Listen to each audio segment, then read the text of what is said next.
I want you to imagine something strange for a moment. Picture yourself standing in front of the most perfect mirror you've ever seen.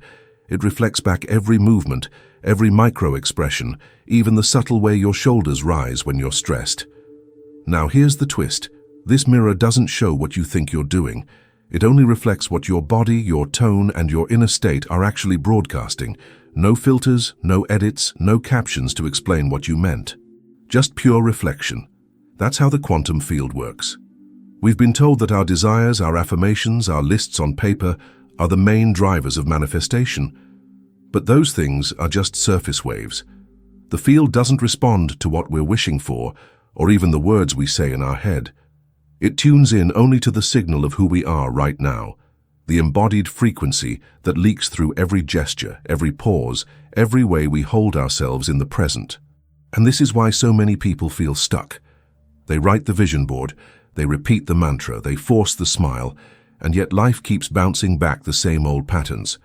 Because beneath all the wanting, their nervous system is broadcasting fear.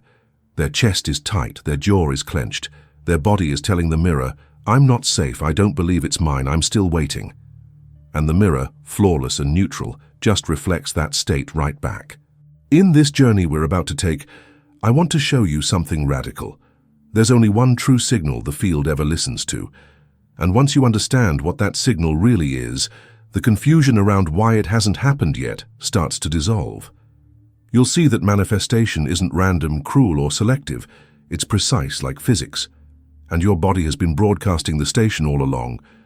When I say the field only listens to one signal, here's what I mean. Think again about that mirror. You can stand in front of it and whisper affirmations all day. I am abundant, I am confident, I am loved.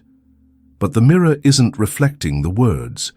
It's reflecting your posture, the micro-tension in your brow, the subtle contraction in your breath. That's the unfiltered transmission. Physics gives us a hint here through the observer effect. The act of observation doesn't just record reality, it actually influences the outcome. But there's a catch most people miss. The influence doesn't come from a casual glance. It comes from the quality of the observer. If you're watching with fear, you collapse one kind of outcome. If you're watching with embodied trust, you collapse another. The field is not tallying up your affirmations. It's registering the state of the observer that's looking out through your eyes. That's why embodiment is the true signal. Every gesture, every tone, every cell in your body is like a transmitter. When you carry yourself as though the thing is already yours, your body is aligned with that timeline. When you carry yourself as though you're still waiting, your body is aligned with lack. The mirror simply returns the signal you've been unconsciously sending. This is also why so many people feel frustrated by the gap between what they're saying and what they're experiencing. They've learned the right words. They've read the books, but deep down their body is still broadcasting a completely different frequency. And the field is honest, brutally honest. It doesn't care about effort or wanting, it only mirrors coherence. So let's strip it down. The one signal the field ever listens to is coherence between your identity and your embodiment. When who you say you are matches who you show up as, the field reflects it instantly. When there's a split, when the mouth says one thing but the nervous system says another, the split is what comes back. And here's the part that most people don't expect. If the field is a flawless mirror, then trying harder doesn't polish the reflection. It actually exaggerates the distortion. Because effort itself often broadcasts, "I don't have it yet." So if effort isn't the answer, what is? Here's the myth I need to dismantle right away. Most of us have been taught that if we just think the right thought enough times, the universe will get the message. Say it 100 times, write it in a journal every morning, plaster it on your walls, and eventually the field will respond. It sounds logical, right? Repeat the signal until it sticks. But remember the mirror. It doesn't reflect your intention, it reflects your state. Let me drop you into a scene. You've just sent a message to someone you really care about. Maybe it's a crush, maybe it's a client, maybe it's a friend you're hoping will finally give you clarity. You hit send, and then the wait begins. You glance at your phone. Then again. Then again. You remind yourself, they'll reply. It's all good, but your body is restless. Your shoulders hunch forward, your stomach is tight. The more you check, the louder the signal becomes. I don't trust this. I'm waiting for proof. Now, if the field is that perfect mirror, what do you think it's reflecting back? It doesn't care about the words you repeat in your head. It's tuning into the embodied broadcast, I am incomplete until they answer. And so the field hands you more of that same experience and more silence, delay, waiting. Not because it's punishing you, not because you're doing it wrong, simply because it's reflecting the state you're in. This is why the try harder approach backfires. Repeating affirmations while your body is still in contraction is like smiling at the mirror while secretly frowning inside. The mirror is mercilessly accurate. It shows the frown, which means the key is not piling on more thought or effort. It's shifting the embodied signal. Here's the liberating truth. The field isn't waiting for a perfect sentence. It's waiting for coherence. When your nervous system feels safe, when your body relaxes as though the reply is already here, the signal changes instantly. The reflection follows. You're no longer broadcasting lack. You're broadcasting completion. And ironically, that's often when the message finally arrives, because you've stopped feeding the frequency of absence. So the myth that thoughts alone shape reality misses the deeper mechanics. It's not about stacking words on top of fear. It's about dissolving the fear so the words match your body. That's coherence. But this raises a bigger question. How do we actually bring the body into coherence when fear and tension have been the default for years? If the mirror is only reflecting your embodied state, then the very first gateway you have to walk through is safety. Not mental safety, not convincing yourself with logic that everything's fine. I mean the raw physiological sense of safety that your nervous system either broadcasts or withholds. Think about it. When your body doesn't feel safe, your shoulders curl, your breath shortens, your jaw tightens. That's not just discomfort, it's a signal, and the field is listening. You can stand in front of the mirror saying, I am confident, I am secure. But if your nervous system is locked in fight or flight, the reflection will be stress, not stability. So what does safety actually look like in this context? It's the baseline of coherence. When your nervous system registers, I'm okay here, I belong, I can rest, your body starts broadcasting a very different signal. Suddenly the reflection changes. That's why regulating your nervous system is not some side practice, it is the practice. Let me guide you into something simple you can try right now. Sit back wherever you are. Place one hand over your heart, one hand on your belly. Close your eyes if you can, and instead of trying to change your breath, just notice it. Is it shallow? Is it quick? No judgment, just notice. Now, gently breathe in through the nose, slow enough that you feel your belly rise under your hand. Exhale through the mouth like a sigh. Do that again. And again. Let your shoulders drop a little more each time. Now, here's the key.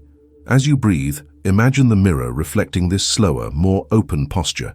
You're not trying to force positivity. You're simply showing the field, here I am in a body that feels safe enough to soften. That alone starts broadcasting a coherent signal.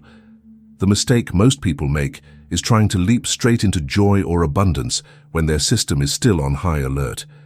It's like trying to play a violin solo while the strings are out of tune. No matter how passionate you are, the sound is jagged. Coherence starts with tuning. And once your nervous system is tuned into safety, something subtle but profound happens. The identity you've been rehearsing, the one that believes, I am not enough unless I prove myself, starts to loosen. You feel space to stand differently. Which brings us to the next layer. Are you only managing your state, or are you stepping into a deeper identity altogether? Breathwork, grounding, nervous system resets.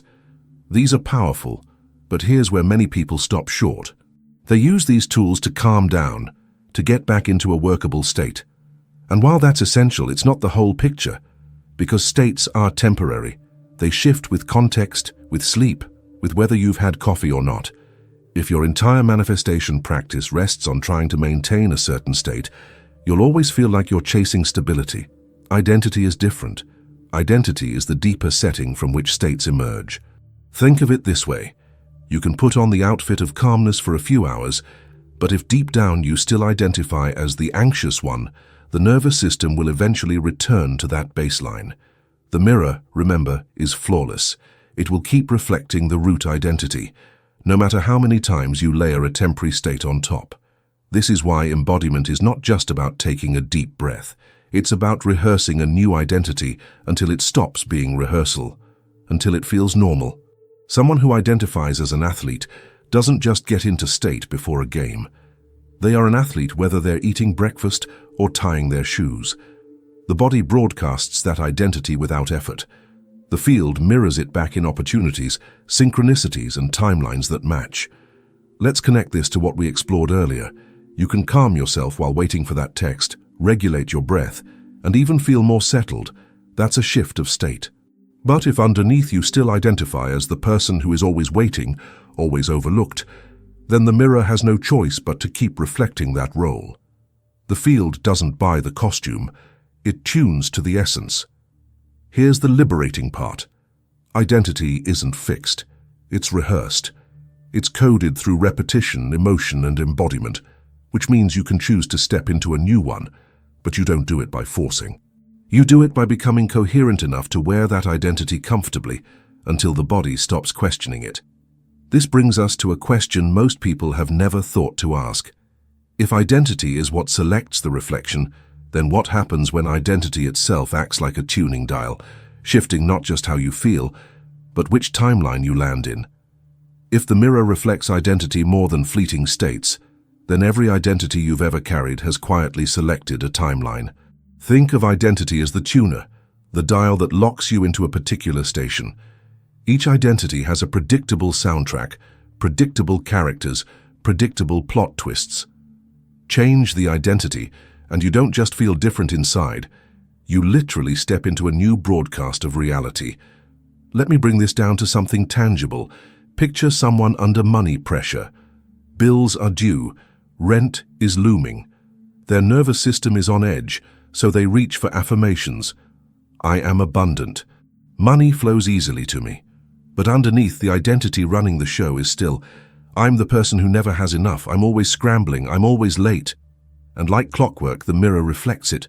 Another unexpected expense, another delay in payment, another wave of stress. Now imagine the same person rehearsing a different identity, not through blind repetition, but through embodiment. They start walking a little differently, shoulders back, movement slower, as though they're not rushing against time. They imagine themselves as the one who always has plenty, who always pays with ease. And here's the interesting part. As their nervous system begins to accept this identity as normal, the mirror shifts. They're suddenly drawn to conversations, ideas, or opportunities they would have overlooked before. A client who was impossible to reach finally responds. An old refund clears. It looks like coincidence, but it's resonance. The timeline of scramble and lack faded, and the timeline of stability and flow became tuned in. This is why people who make identity shifts often describe life as if things start rearranging around them. They didn't just regulate a state, they locked into a new station. And once tuned, the mirror has no choice but to broadcast that identity's storyline. But there's a nuance here most miss.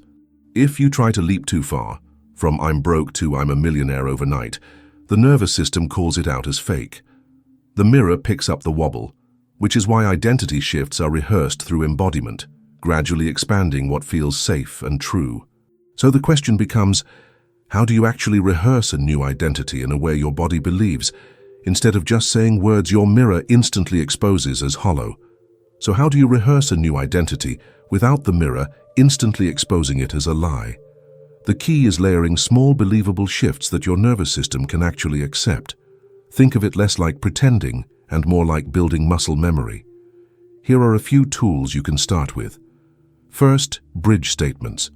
Instead of jumping from I'm drowning in bills to I'm a wealthy mogul, which your body will reject, use language that feels like a natural step forward. A bridge statement might be, I'm learning how to handle money with more ease. Or, I'm beginning to feel stability take root. These phrases don't trigger resistance, yet they gently orient your body toward the new identity. The field doesn't need dramatic declarations, it just needs coherent ones. Second, somatic anchors. Every identity has a posture. You can literally embody your future self through physical cues.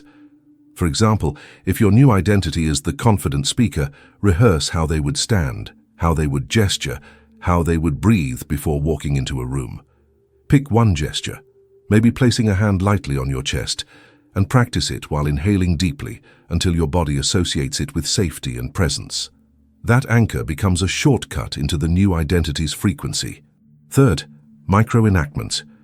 These are tiny daily behaviors that signal to the mirror, "This is who I am now." If your identity shift is toward abundance, it might be leaving a slightly larger tip than usual. If it's toward health, it could be choosing water instead of soda once a day. The action is less important than the embodied message, "I already belong to this version of me."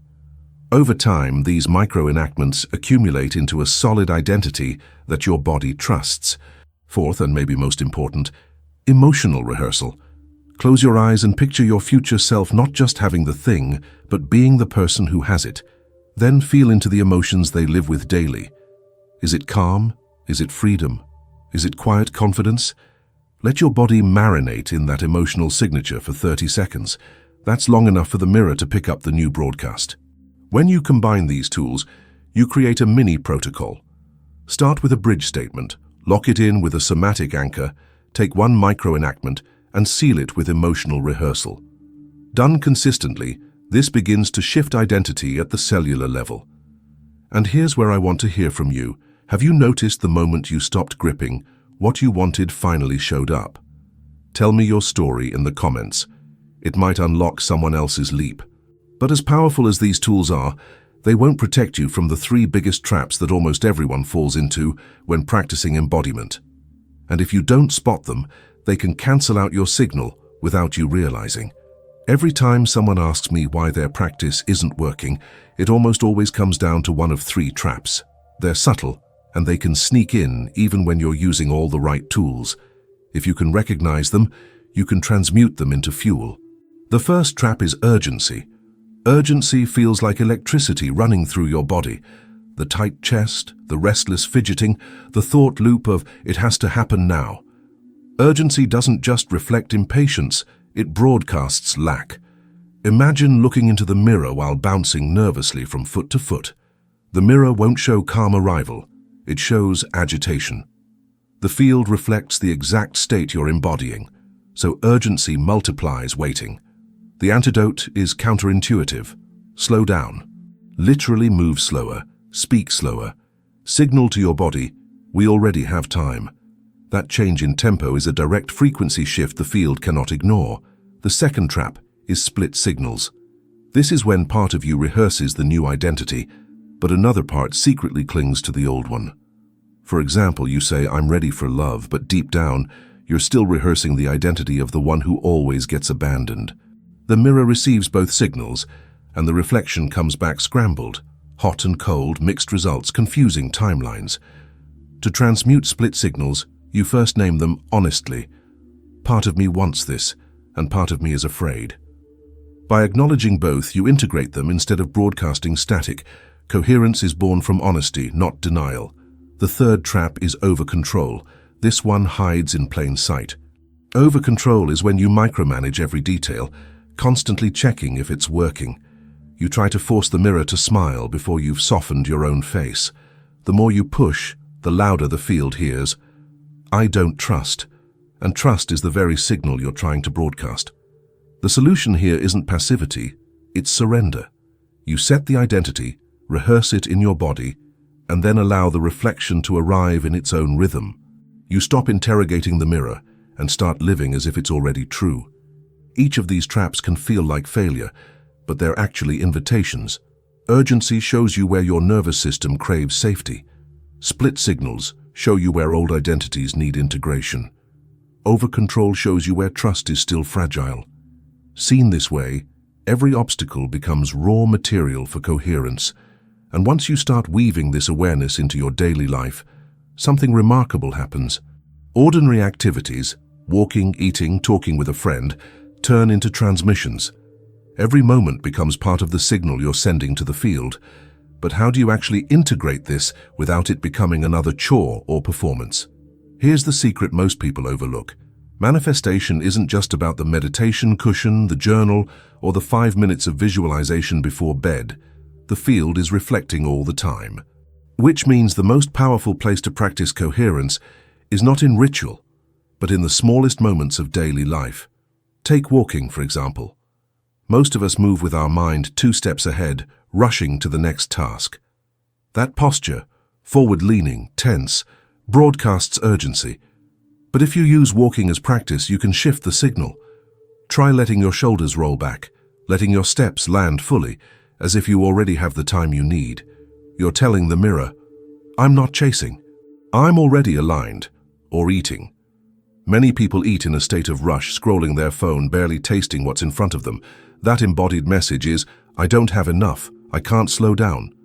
But when you pause to actually taste your food, when you chew slowly, breathe deeply, and let yourself feel nourished, you're broadcasting abundance right there at the table.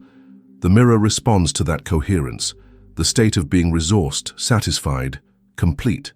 Conversations are another hidden training ground. Imagine a friend asks how you're doing. Most people answer on autopilot, busy, stressed, tired. But every answer is a broadcast. What happens if you practice identity shift here? Instead of busy, you might say, I'm learning to flow more easily through things. Instead of tired, you might experiment with, I'm giving myself space to recharge. These aren't lies. They're bridge statements that start aligning your everyday language with the new frequency. And here's the beauty of weaving coherence into daily life. You no longer need to compartmentalize manifestation as a separate practice. Life is the practice. Every step, every bite, every word is a chance to signal the field with the identity you're rehearsing. Over time, this becomes effortless.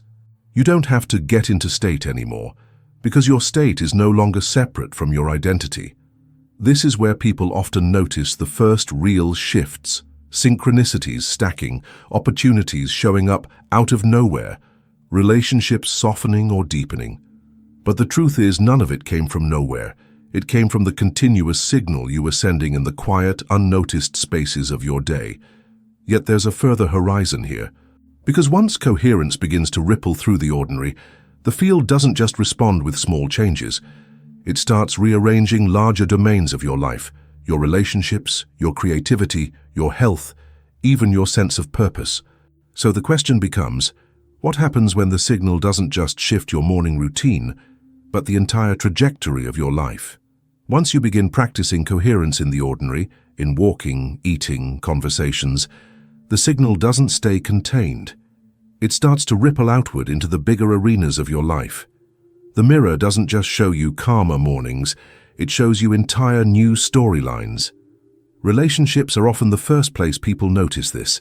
When your body is no longer broadcasting urgency or defense, the way others respond shifts. Arguments dissolve faster. Invitations appear. People feel safer around you because you're signaling safety to yourself. You haven't forced them to change. You've changed the broadcast, and the reflection adjusts accordingly. Creativity is another domain where the mirror's precision becomes obvious. Picture this. You're facing a creative block. Maybe you're staring at a blank page or an empty canvas, telling yourself, I need to come up with something now. That urgency collapses the signal into scarcity. The mirror reflects back more blankness, more stuckness. But the moment you soften, breathe, and embody the identity of someone who is already creative, even if you're just doodling or humming to yourself, the reflection shifts. Ideas trickle in. Flow resumes. Not because you forced inspiration, but because you tuned into the timeline where inspiration is natural. Health also responds to this shift. When you embody the identity of someone who is resilient, who listens to their body, who moves with gentleness instead of punishment, the field reflects vitality. It doesn't mean you never face challenges, but the mirror starts presenting you with solutions, supports, and recoveries that match the signal of someone who expects well-being. And perhaps the most profound expansion happens with purpose. Many people wander through life asking, what's my calling? What's my mission? But purpose is less about discovery and more about resonance. When you tune your identity to coherence, when your words, body, and emotions line up, purpose tends to reveal itself without force. You meet people, stumble into opportunities, or feel nudges that align with the broadcast you've been sending all along. The key is this: once coherence is embodied in daily life, every domain becomes a mirror. Relationships, creativity, health, purpose, each one reflects the same single signal. And that means manifestation stops being about chasing outcomes in separate silos. It becomes about maintaining coherence in you, knowing the reflections will naturally follow. But there's one more layer we need to explore, the one that takes all of this out of the personal and into something much larger. Because the field doesn't just mirror your identity, it also reveals the paradox that true strength often comes through surrender. Up until now, we've been talking about coherence in terms of identity, nervous system, and daily life. But there's a deeper layer that makes all of this truly alive. Because the field is not just a mechanical mirror reflecting your posture and breath. It is also a living intelligence, vast, mysterious, beyond your conscious control. And the paradox is this: the more you try to dominate it, the less it responds. The more you surrender into alignment, the stronger your signal becomes. Surrender is one of the most misunderstood words in this work. People hear it and think it means giving up, resigning, abandoning your desires. But surrender here is the opposite. It's the release of over-control. It's the moment you stop pushing the mirror to smile back at you and instead soften your own expression. Suddenly the reflection smiles without resistance. Think of it this way: coherence is not achieved by straining. It happens when your heart and your brain, your words and your body, your inner state and outer expression begin to hum together. Studies on heart-brain coherence suggest that when your emotional state aligns with your physiological rhythms, the body moves into a state of flow. And in that state, you are not forcing, you are allowing. This is why some of the most profound shifts happen when people finally release their grip. They stop checking the phone, stop micromanaging every detail, stop interrogating whether the practice is working. In that release, their nervous system relaxes into trust. The signal changes instantly, and the field mirrors it back. What they were chasing shows up once they stop chasing. It raises a spiritual question. What if the quantum field is not just neutral physics, but also an expression of a larger intelligence that knows when we're truly aligned? If so, then surrender isn't weakness, it's partnership. It's saying, I'll send the signal of coherence and I'll let you orchestrate the how. And in that partnership, outcomes arrive through synchronicity that no amount of planning could have engineered. So embodiment and surrender are not opposites. They are the two sides of coherence. One anchors the signal in your body, the other opens space for the larger field to respond. Together, they generate a kind of power that feels effortless. And this brings us full circle to the question we started with. If there's only one signal the field ever listens to, how do we end this journey in a way that lands deep in your body, so you can carry it into every reflection that meets you tomorrow? So here we are. After all the layers, the nervous system, the identity shifts, the daily practices, the traps and the expansions, it all comes down to something disarmingly simple. The quantum field is a mirror. It has no bias, no agenda, no delay. It reflects the signal you broadcast right now, not the one you wish you were sending, not the one you wrote in your journal, the one your body is living, moment to moment. That means you don't need to beg, force, or prove. You don't need to hold the entire universe on your shoulders. All you need to do is decide who you are willing to be, rehearse it in your breath and your posture, and then let the mirror show you what that identity attracts. The rest is just reflection. This is why people sometimes describe manifestation as magical. But really it's exact. The field doesn't miss a signal. When you embody safety, you see opportunities that match safety. When you embody abundance, the mirror arranges circumstances that reveal abundance. When you embody love, love reflects back in ways you couldn't script. And here's the final image I want to leave with you. Imagine standing before that flawless mirror once more. You take one breath, and instead of tightening, you let your shoulders drop. You lift your gaze, not in arrogance but in quiet knowing. And in that instant, the reflection shifts. Not because you shouted louder or tried harder, but because the only signal the field ever listens to is coherence, the alignment of who you are inside with who you show up as outside. That is the practice. That is the invitation. And that is the path into a life that feels less like chasing and more like becoming the version of you that the mirror has been waiting to reveal. So I want to hear from you. What moment in your life did the reflection finally change? Not when you fought for it, but when you softened into it. Share your story in the comments. Someone else may be waiting for the mirror you've already learned to step into.